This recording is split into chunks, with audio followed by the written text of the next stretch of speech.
Hey guys, welcome to my channel. And so ESL One Cologne just ended, and we have a very unexpected winner, Heroic. Like they were the underdogs, to be honest. They were the underdogs, like their whole in their whole journey to the final. Like, in the finals, I will say like they were not that underdog, but before finals, like they were big underdogs in some matches. Like against I think G2 they were like big underdogs, and Vitality like they're playing really well. Like after Alex left, many people thought that Apex would not be able to lead the team because like he play a very aggressive game. Like he's kind of an entry figure, but like I think he had surprised himself too. Maybe not, maybe I'm wrong, but like he had surprised a lot of people because many people thought that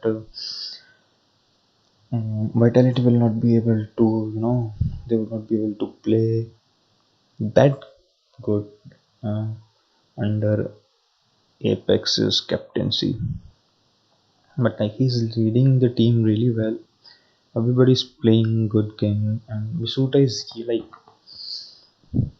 he's still struggling in some of the matches, but like he's contributing well. Let's come to Heroic. So it was best of five in the finals, and I think they won 3-0 actually, right? Yeah. So it was Mirage, Inferno, and then Nuke. Like 16-7 on Mirage, 16-9 on Nuke. So they kind of dominated in two matches, and 16-13 is still like it's still close, but not that close. So like they dominated Vitality to win the final of ESL One. You know, even Astralis has not won a ESL One trophy yet. They have won I think four majors, but they have not won a single ESL One trophy. Heroic did that, and like they played really well. If we look like in the semis against G2, I think it was Vertigo where it was they went to four overtimes I think on Vertigo. They went to four overtimes with the Vertigo, with G2 in the Vertigo game. And when there was some times where like it was they played really aggressive CS:GO. Like G2 didn't expect that. Like there was one round I remember where Heroic was playing in CT side, in T side, and G2 was CT side. So they got T side, they got the A side. Heroic G2 decided to play G2. I think they left the site and recapture. They decided to play recapture, and when Heroic reached A side, they didn't plant the bomb on A side. They moved towards B side from A to B, all five of them. Like this is crazy. Like they didn't plant the bomb. They got the side, but they didn't plant the bomb. They they rushed to B side. They rushed towards them. Like that was crazy. Even G2 wasn't expecting that. Like I think it was Nexa maybe. Like he was moving towards A, and I think he heard footsteps. He thought maybe one or two players were coming to his side, but like all the five players rushed towards B side. Like that was crazy. They played some aggressive, and like there were some unique strategies in like throughout the tournament. They applied some unique strategies. There are some young uh, players in the team, and I think they are like, obviously they are playing at such a high level, so their aim is obviously like crazy crazy accurate. But to dominate a team like Vitality, who has Shocks, like Shocks is a veteran. Zaivur 2019 top ranked player. RPK is a beast. He is a beast. Apex is playing really well. I mean, in this match, he like it wasn't that good, but as you can see, like Heroic played a really great Counter Strike, and this 2020 online CS:GO tournament still keeps on giving us surprises. Like, can you imagine Astralis not being in the top 10? And Big is the number one ranked side in CSGO right now, according to HLTV rankings. Like, this is crazy. Astralis, I think, is on number 11.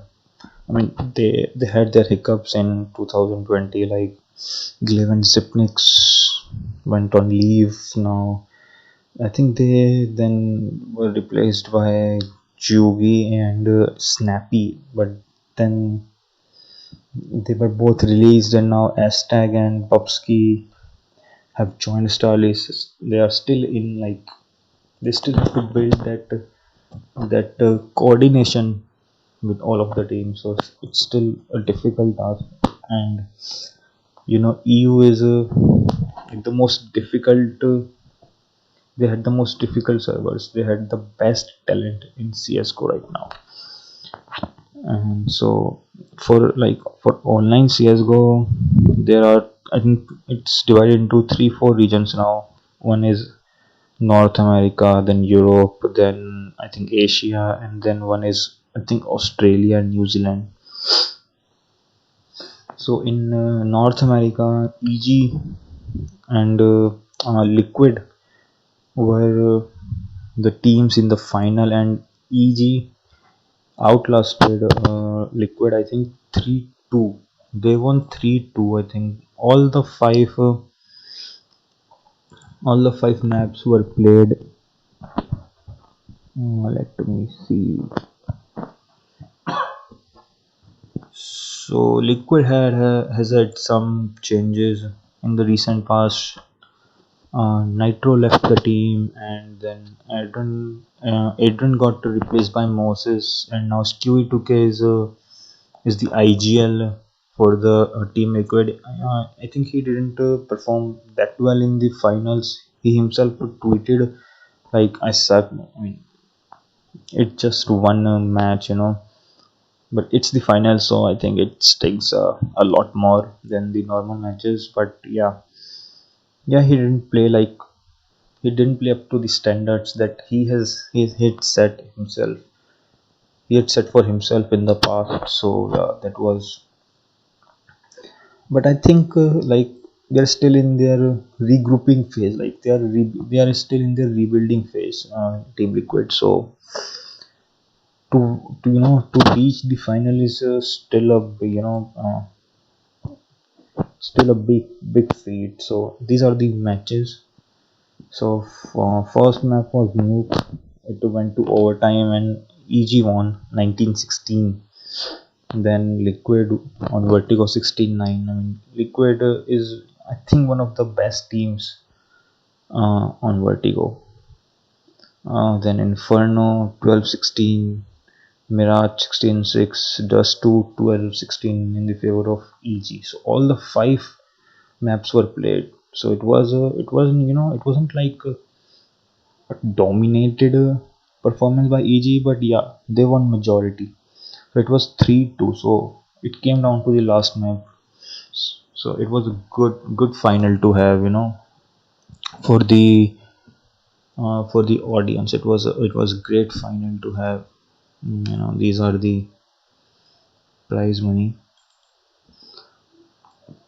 I mean, it's Liquid. I think they, like, after having their golden run in 2019, where I think they won 4 tournaments continuously. Like, after that, they they are struggling a lot. They haven't won a single trophy. They haven't won a single tournament, and it kind of started to show. It kind of started to show in their performances also. Like the players were not feeling that confident. Their aim was not that good. So like the changes were needed. They did the changes, and I mean still they are in rebuilding phase. They have to play together more of the matches. Maybe then they will get their confidence back. Their coach will get a like will be more close to the players. And again, this online with this online tournament thing is affecting like some very big teams. Like Fnatic is not playing really well in the online tournaments. Astralis is not that good. Look at Mouse Sports, like they are struggling. So it's been tough for like big players and big teams. I think they are missing that that adrenaline rush that the fans give them.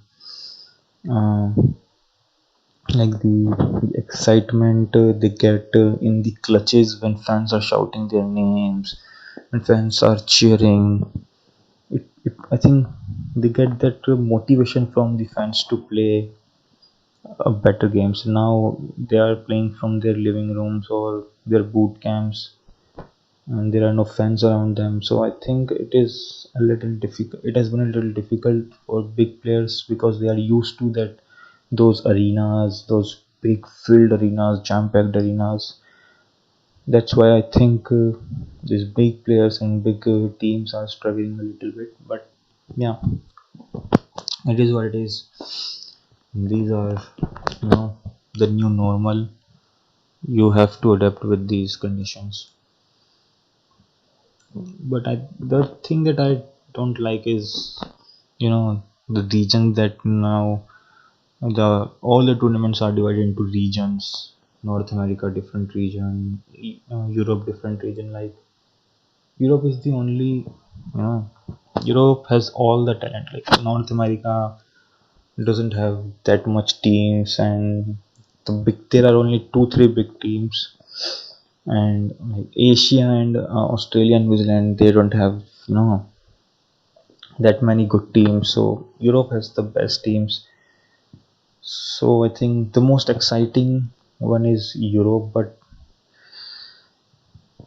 it would be interesting when the land tournaments, when will land tournaments return. So it'll be fun to watch. So that's pretty much it from my side.